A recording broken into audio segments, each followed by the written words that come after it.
Iniurong bukas, June 4, ang pagbasa ng sakdal kina Senator Jingo Estrada, dating DPWH Secretary Manuel Bonoan at 3 pang akusado sa kasong graft kaugnay sa flood control issue.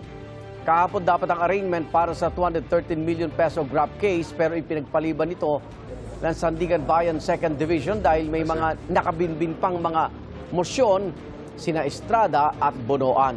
Ditong Lunes, naghain ng omnibus motion ang kampo ni Estrada para ipabasura ang lahat ng kasong may kinalaman sa flood control projects.